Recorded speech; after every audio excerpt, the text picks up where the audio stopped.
நான் கேட்குறேன், ஆளுநர்கிட்டையும் கேட்குறேன் நேரடி. ஆளுநர்கிட்ட வீட்டில் நாளைக்கு நான் கொண்டு போய் மண் கல்லெல்லாம் கொட்டி அவற்றை காணிக்கில் நான் விகாரையை கட்டுறேன். என்ன அவரால் கைது செய்ய முடியாது, என்ன அரெஸ்ட் பண்ண முடியாது, காணியை அவர் பெற முடியாது. அவர் அந்த காணியிலேருந்து வேறு காணிக்கு போகணும்.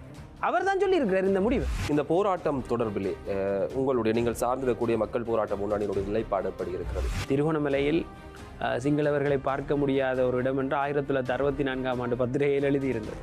இன்று சிங்களவர்கள் தமிழர்களுக்கு சரி சமனாக இருக்கிறார்கள். எப்படி இது இடம்பெற்றது என்றால், அங்கும் இப்படியான விகாரைகள் தோற்றம் பெறும். பின்னர் அதை சுற்றி சிறிய சிறிய குடியேற்றங்கள். ஒரு விடயத்தை சொல்கிறார், விகாரை இடிப்பது என்பது சாத்தியமாகாது, மாற்று காணிகள் கொடுப்பது மாத்திரம்தான் செய்ய முடியும். இதை கட்டிட்டாங்க விடுவோம் என்று விட்டா இதோட முடியும் நினைக்கிறீங்க?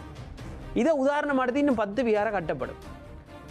நாளைக்கு எந்த வீட்லேயோ உங்களோட வீட்லேயோ சந்திரசேகர வீட்டு நடுவில் ஒரு விகாரையை கட்டிட்டு உனக்கு வேற காணி தாரமெண்டா என்னென்னு நாங்கள் சொல்கிறது? தையிட்டு இப்படி தான் நடந்துச்சு, அவங்க போனாங்க, நீங்களும் போங்கன்னு சொல்லுவாங்க. இவ்வளவு காலம் சத்தம் போட வந்துட்டு இப்போ வந்து ஏன் சத்தம் போறீங்கன்னு கேட்டால், போராட்டம் செய்யக்கூடிய உங்களுடைய தரப்பு என்ன பதிலை வைத்திருக்கிறது? உங்களால் ஒரு சிங்கள பிரதேசத்துக்குள்ள போய் ஒரு கோயிலை கட்டிட்டு தனியாட்ட காணிக்கல சிங்கள மக்களுக்கு. இலங்கையில் விகாரைகள் அகற்றப்படுவது இது முதல் தடவை அல்ல. இலங்கையில் நீர்ப்பாசன அபிவிருத்திக்காக நூற்றுக்கணக்கான விகாரைகள் அழித்தொழிக்கப்பட்டிருக்கின்றது. நான் என்னுடைய முக புத்தகத்திலும் பதிவு செய்திருக்கின்றேன் ஆதாரபூர்வமாக. அது மட்டுமில்லாமல் 49 தொல்பொருள் சின்னங்கள், பௌத்த சின்னங்கள் அபிவிருத்திகளுக்காக அளிக்கப்பட்டிருக்கின்றது. நெடுஞ்சாலை அபிவிருத்திக்காக எத்தனையோ விகாரைகள் அளிக்கப்பட்டிருக்கின்றது. ஒருகொடுவத்த என்ற இடத்திலே கட்டப்பட்ட சட்டவிரோத விகாரை வீதி அதிகார சபையினால் நீதிமன்றத்துக்கு சென்று அது சட்டவிரோத விகாரை என்று நிரூபிக்கப்பட்டு அகற்றப்பட்டிருக்கின்றது. எனவே தங்களுக்கு தேவை ஏற்படும் பொழுது தங்களுடைய விகாரைகளை அழித்திருக்கின்றார்கள், இல்லாமல் ஆக்கி இருக்கின்றார்கள். அந்த கோவிட் காலத்திலே முற்றுமுழுதான என்ன சொல்றது ஊரடங்கு நடைமுறையில் இருக்கிற போது அந்த இடம் உயர் பாதுகாப்பு நிலையமாக இருந்தாங்க, யாருமே போக முடியல. அந்த இடத்துல திரைமறைப்பில் இது செய்யப்பட்டிருக்கக்கூடிய ஒரு விஷயம். அதை புரிந்து கொள்றதுக்கு பல பேருக்கு மனது தயாராக இல்லை. எப்படியாவது குற்றம் சுமத்தி இந்த போராட்டத்தை மலினப்படுத்துவதிலே தான் எல்லோருமே நிற்கிறார்கள் கூறிக்கொண்டிருந்தார். சந்திரசேகர் அவர்களிடம் நான் நேரடியாக ஒரு கேள்வியை கேட்கின்றேன். என்ன காரணத்திற்காக இடிக்கக்கூடாது என்பதை முதலில் கூறுங்கள். என்ன காரணத்திற்காக இந்த விகாரை அகற்றப்பட வேண்டும் என்பதற்கான காரணங்களை நாங்கள் அடுக்கி இருக்கின்றோம். முதலாவது சட்டவிரோதம். ஒரு நாட்டிலே ஒரு குடிமகனை பாதுகாப்பதற்காகத்தான் சட்டங்கள் உருவாக்கப்படுகின்றது. ஒரு சட்டத்தால் உங்களை பாதுகாக்க முடியாவிட்டால் நீங்கள் எங்கு செல்வீர்கள்? ஒரு அரசினுடைய கடமை சட்டத்தை இயற்றுவதும், அந்த சட்டத்தால் ஒரு நிரபராதி தண்டிக்கப்படக்கூடாது. ஒவ்வொருவரும் சட்டத்தால் தான் பாதுகாக்கப்படுகின்றார்கள். நானும் நீங்களும் எப்படி பாதுகாக்கப்படுகின்றோம்? இங்கு இருக்கின்ற சட்டங்களால். எங்களுடைய உரிமை சார் விடயங்களாகட்டும், பாதுகாப்பு சார் விடயங்களாகட்டும், நானும் நீங்களும் எப்படி என்னையும் உங்களையும் இன்றைக்கு ரோட்டில் ஒரு ஆள் கண்டு அடிக்க முடியுமா? எப்படி நாங்கள் பாதுகாக்கப்படுகிறோம்? சட்டத்தால் பாதுகாக்கப்படுகிறோம். சட்டம் கூறுகின்றது யார் மீதும் யாரும் கை வைக்க முடியாது. எனவே சட்டம் ஏற்கனவே எழுதப்பட்டு சட்ட ரீதியாக சட்டம் என்பது சுயாதீனமானது, நீதிமன்றங்கள் சுயாதீனமானது. இப்போ சட்டம் சொல்கின்றது இன்னொருவருடைய காணிக்குள் நீ அத்துமீறி சென்று கட்டடத்தை கட்ட முடியாது. அப்படி கட்டினால் அந்த கட்டிடம் அகற்றப்பட வேண்டும். இதானே சட்டம் சொல்லுது. அப்போ இதை மீறி ராமலிங்கம் சந்திரசேகரன் என்ன சொல்ல வர? ராமலிங்கம் சந்திரசேகரனுக்கு ஏதாவது புதுசாக சட்டம் இருக்கா? அல்லது ராமலிங்கம் சந்திரசேகரன் வந்து சட்டத்தை மதிக்காமல் நடக்க போகிறார்? ராமலிங்கம் சந்திரசேகரனுக்கு தமிழ் மக்களுடைய ஒரு உரிமைசார் பிரச்சனையை அணுக தெரியாது. யாழ்ப்பாணத்தில் என்னத்துக்கு உலகாலம் இருக்கிறார்? இந்த மக்கள் உரிமைசார் பிரச்சனையை எத்தனை வருடங்களாக எதிர்கொள்கின்றார்கள். இந்த மக்கள் விட்டு கொடுக்காத விட்டு கொடுப்பா என்னத்தை இந்த மக்கள் விட்டு கொடுக்கலையா? உரிமையை விட்டு கொடுக்கலையா? உயிரை விட்டு கொடுக்கலையா? உடமைகளை விட்டு கொடுக்கலையா? இல்லை இருந்த இடங்களை விட்டு கொடுக்கலையா? மிகவும் பாவப்பட்ட ஒரு இனம்தான் தமிழினம். எத்தனை இழப்புகள், பாதி பிள்ளைகள் எங்கன்னு தெரியாமல் இன்றைக்கு வரைக்கும் அம்மா ரோட்டில் நின்று கேட்டுக்கொண்டிருக்காங்க. எப்போ பார்த்தாலும் சிங்களவனை ஒரு பிசாசு மாதிரி காட்டி சிங்கள பேர்ன வார்த்தை ஐயோ எதிர்த்துறாதீங்கோ என்ன, எப்போ இது முடிய போகுது?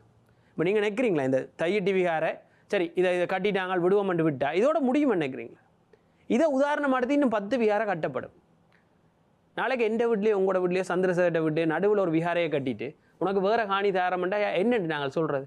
தையிட்டி இப்படி தான் நடந்துச்சு, அவங்க போனாங்க, நீங்களும் போங்கன்னு சொல்லுவாங்க. அப்போ இது வந்து ஒரு சரியான அணுகுமுறையா? அப்போ உரிமைன்றது ஒரு மனுஷனுக்கு எவ்வளோ முக்கியமானது. உரிமை சார் விடயங்களில் எவ்வளோ பேசியிருக்கிறாங்க.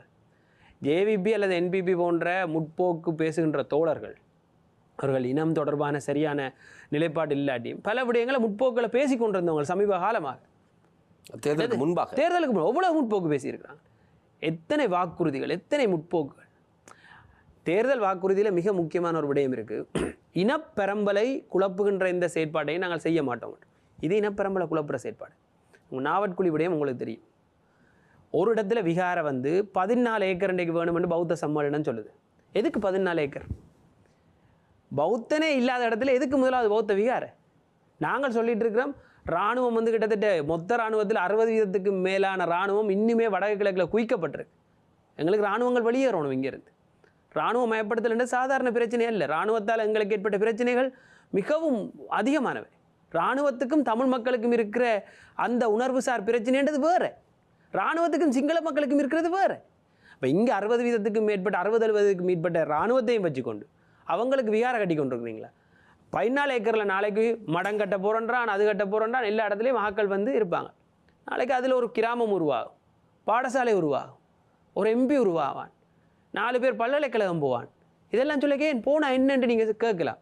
ஆனால் என்ன பிரச்சனைண்டா, இலங்கை போன்ற ஒரு நாட்டில் தமிழர்கள் போன்று எண்ணிக்கை அடிப்படையில் மிக குறைவாக இருக்கிற ஒரு இனம் தன்னுடைய இருப்பை தக்க வைக்கிறதுக்கு, தங்களுடைய நிலத்தை தக்க வைக்க வேண்டியது மிக அத்தியாவசியமான தேவை. ஏனென்றால் கண்ணுக்கு முன்னாலே அம்பாறை, திருவோணமலை போன்ற பிரதேசங்கள் பறி போய் தங்களுடைய உரிமைகளை எவ்வளவு தூரம் தொலைத்திருக்கின்றார்கள் என்று தான் தெரியும். 2 தமிழ் நாடாளுமன்ற உறுப்பினர்களை பெற்றுக்கொண்டிருந்த திருவோணமலை எப்படி அது ஒன்றா மாறிச்சு? சிங்களவர்கள் அத்துமீறிய குடியேற்றத்தை அனுராதபுரத்திலிருந்து கூட்டிக் கொண்டு வந்து சேருவில் என்ற நகரத்தை உருவாக்கினாங்க. யாரால் தடுக்க முடிஞ்சது? ஏன் தடுக்க முடியாமல் இருக்கின்றால் அதிகாரமும் அடக்குமுறையும் வந்து அவர்களோட கையிலே இருக்கு. அப்போ தொடர்ச்சியாக எங்களை அடங்கி போக சொல்லிக்கொண்டே இருக்கிறீங்களா? நீங்கள் தான் மாற்றம் என்று ஒரு அரசாங்கம் வந்து வந்துடுங்க. நீங்கள் என்ன புதுசாக மாற்றத்தை செஞ்ச? நீங்கள் இவ்வளோ காலம் செய்த அதே கேவலமான அடக்குமுறையை எங்களுக்கு இலகுவாக சொல்கிறீங்க. கட்டியாச்சு விட்டுட்டு போங்க. இது என்ன கதை? நான் கேட்குறேன், ஆளுநர்கிட்டையும் கேட்குறேன் நேரடி. ஆளுநர்கிட்ட வீட்டில் நாளைக்கு நான் கொண்டு போய் மண் கல்லெல்லாம் கொட்டி அவர்கிட்ட காணிக்கில் நான் விகாரையை கட்டுறேன்டா, என்ன அவரால் கைது செய்ய முடியாது, என்ன அரெஸ்ட் பண்ண முடியாது, காணியை அவர் பெற முடியாது, அவர் அந்த காணியிலேருந்து வேறு காணிக்கு போகணும். அவர் தான் சொல்லியிருக்கிறார் இந்த முடிவை. அவருடைய தீர்ப்பை பேஸாக வச்சு நான் சொல்கிறேன். அவர் தீர்ப்பு எழுதிட்டார் தானே, டிசிசி கூட்டத்தில் அவர் தீர்ப்பு சொல்லியிருக்கிறார். அவர் யார் இதை சொல்கிறதுக்கு? அவர் பாதிக்கப்பட்டவரா? அவர்கிட்ட காணி இருக்கா? ஸோ இதுதான் பிரச்சனை. என்னென்றால் ஒரு அரசியல் பேசும் பொழுது சந்திரசேகராக இருக்கட்டும், யாராக இருக்கட்டும், பாதிக்கப்பட்ட மக்களின் பக்கம் இருந்து பேசணும். அதுவும் குறிப்பாக இடதுசாரிய அரசியலில் இருந்து பின்புலத்திலேருந்து வரவங்களுக்கு இதை நாங்கள் சொல்ல தேவை. இன்னும் ஒரு நாடாளுமன்ற உறுப்பினர் அந்த மக்கள் அது தொடர்பில் பேசவே தேவையில்லை, விகாரை அடிப்பதற்கு அனுமதியை கொடுக்க மாட்டார்கள், இல்லை அப்படி அனுமதி கொடுத்தா கொழும்புல நாம் எப்படி பேசுகிறேன்னு சொல்லி இந்த மக்களுடைய வாக்குகளை பெற்று போன ஒரு நாடாளுமன்ற உறுப்பினரும் சொல்லி இருக்கிறார். உண்மையில் இது தொடர்பில் என்ன நிலைப்பாட்டில் நீங்கள் இருக்கிறீர்கள்? நாங்கள் இது இந்த வெறுமனே தையட்டி என்ற ஒரு இடம் இல்லை, திருவோணமலை, மட்டக்களப்பு, கிளிநொச்சி, அம்பாறை, முல்லைத்தீவு எல்லா இடங்களையும் வந்து விகாரைகள் ஆங்காங்கே தோன்றியிருக்கு. உங்களுக்கு தெரியும், அரிசிமலை என்ற ஒரு இடத்துலையும் இப்படி தான் வந்து என்னென்னா இங்கே வந்து இது ஒரு அடையாளமாக தான் நான் பார்க்குறேன் இந்த போராட்டத்தை. இந்த போராட்டத்தின் வெற்றி இது அவ்வளோதான். இந்த போராட்டத்தின் வெற்றி அனைத்து தமிழ் மக்களின் வெற்றியாக இருக்கும். என்னென்னா அவர்களோட இடங்களை காப்பாற்றுறதுக்கு. இந்த போராட்டத்தின் தோல்வி அனைத்து தமிழ் மக்களின் தோல்வியாக தான் இருக்கும். ஏனென்றால் நாளைக்கு யாற்ற இடத்துலையும் போய் கட்டிட்டு, இல்லை உங்களுக்கு தெரியாத தையட்டிலையும் இப்படி தான் கட்டினா அவ்வளோ போராடியுமே நாங்கள் அவங்களுக்கு வேறு இடத்த கொடுத்துனாங்க, அவங்க வாங்கிட்டு போனவங்க உங்களுக்கு என்ன பிரச்சனைன்னு கேட்பாங்க. அப்படி தான் கேட்பாங்க. அதில் எந்த ஒரு அர்த்தமும் இருக்காது. ஆனால் கேள்விகள் அப்படி தான் கேட்குறார்கள். நான் அந்த விகார கட்டைகளை அவங்க வேறு இடத்த வாங்கிட்டு போக இல்லையா? இது என்னென்றால் ஒரு நாட்டில் நாங்கள் 3ஆந்தர பிரஜைகளாக மிகவும் கீழ்த்தனமாக நடத்தப்படுகின்றோம் என்பதற்கான இதை விட ஆதாரபூர்வமான ஒரு விடயத்தை நீங்கள் எடுக்கவே முடியாது. உங்களால் ஒரு சிங்கள பிரதேசத்துக்குள்ளே போய் ஒரு கோயிலை கட்டிட்டு தனியாட்ட காணிக்கில் சிங்கள மக்களுக்கு வேறு தனியான இடத்துல காணி வழங்கிட்டு உயிரோடு வர முடியுமா என்றுதான் கேள்வி. அப்படின்னா நீங்கள் யார்? அப்போ ஏன் NPP அரசு தொடர்ச்சியாக சொல்லி கொண்டிருக்கு அனைவரும் இலங்கையராக ஒன்றிணைங்கட்டு? எனக்கு தமிழனா இவ்வளோ பிரச்சனை இருக்கே, எப்படி நான் இலங்கையை ஒன்றிணைறேன்?